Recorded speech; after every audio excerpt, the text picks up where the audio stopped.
তো mock test দেওয়ার দরকার নাই, তাই না? So you don't need to spend 25K for a single mock test.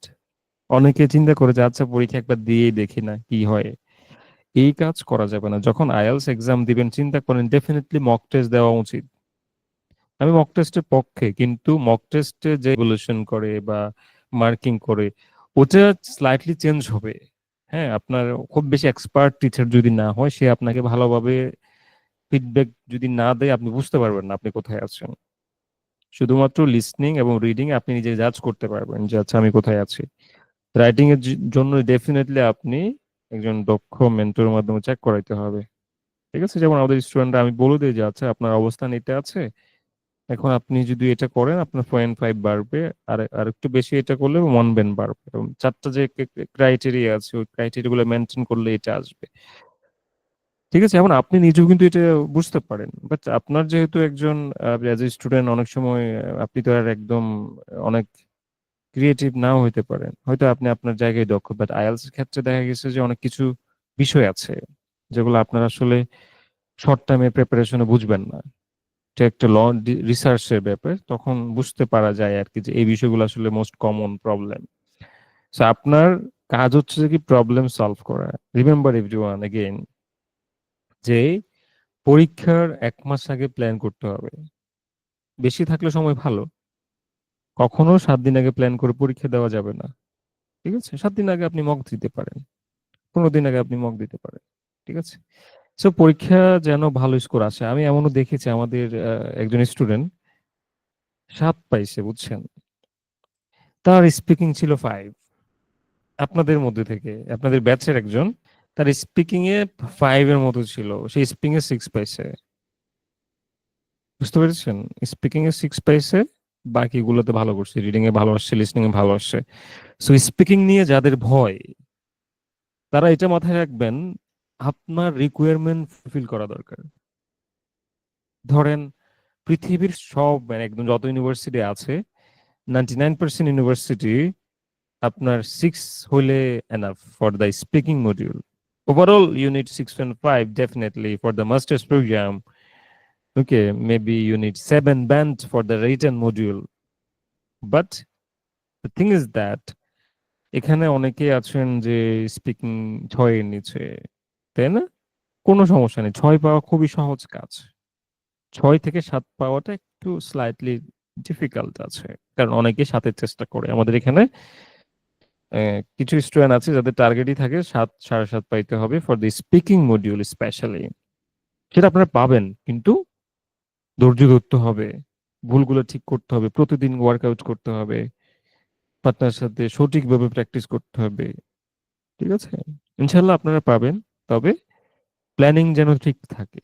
যারা 26 তারিখ এক্সাম দিবেন তাদের প্ল্যানিং হচ্ছে যে কি কালকে থেকে এই যে আগামী 15 দিন, 15 দিন আপনাকে স্পিকিং 1 ঘন্টা করে কথা বলতে হবে। মানে 1 ঘন্টা বলতে কথা বললে তাহলে 15 ঘন্টা কথা বলছেন, 15 ঘন্টা আপনি কথা বলবেন আপনার পার্টনার সাথে। ঠিক আছে, আপনি আরো বেশি হইলে 2 ঘন্টা হইলে তো আরো ভালো। ঠিক আছে, সো স্পিকিংটা প্রথম প্রাথমিকভাবে নির্ভর করে ফ্লুয়েন্সির উপর। ফ্লুয়েন্সি কখনো ফল করা যাবে না ফ্লুয়েন্সির উপরে। ফ্লুয়েন্সি যদি ঠিক থাকে আপনি সবকিছু ঠিকভাবে ম্যানেজ করতে পারবেন, কারণ এখানে যে জিনিসটা মূলভাবে দেখা হয় প্রথমত, সেটা হচ্ছে কি আপনি কমিউনিকেশনটা ঠিকঠাক ভাবে করতে পারছেন কিনা। মানে কমিউনিকেশন, ধরেন আমি কিন্তু এখন একজন স্পিকার এবং ইউ আর দ্য লিসনার, আমি কিন্তু কমিউনিকেট করছি আপনাদের সাথে। ঠিক আছে, আমি ইনফরমেশন দিচ্ছি, ইউ আর লিসনিং, আপনি হয়তো নোট নিচ্ছেন।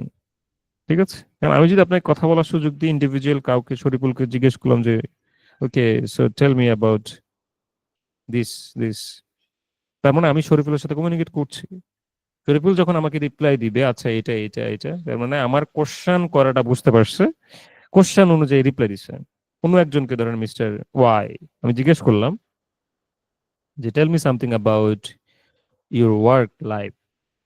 মিস্টার ওয়াই যদি আমাকে ওয়ার্ক লাইফ না বলে তার ফ্যামিলি নিয়ে কথা বলে, তাহলে কমিউনিকেশন গ্যাপ হচ্ছে। মানে আমার সাথে কমিউনিকেট করতে পারছে না, কিন্তু রিপ্লাই দিচ্ছে, রিপ্লাই পাচ্ছি, বাট প্রপার ইনফরমেশন পাচ্ছি না। সো আইএলটিএস স্পিকিং এর বাংলাদেশি বেশিরভাগ স্টুডেন্ট, মানে আমাদের অনেকে স্টুডেন্টরা এই জায়গাটা একটা প্রবলেম সৃষ্টি হয় যে প্রপার ইনফরমেশন দিতে পারে না, কারণ প্রপার আইডিয়াটা থাকে না। সো আমরা বলবো যে যখন আমি কোনো একটা টপিক নিয়ে ক্লাসে ডিসকাস করি, definitely you need to take some ideas, কিছু আইডিয়া নেওয়া, এবং বই আছে, ওপেন বুক আছে। ওকে, সো আমি আজকে একটা টপিক দিচ্ছি আপনাদেরকে, describe a competition you would like to participate in.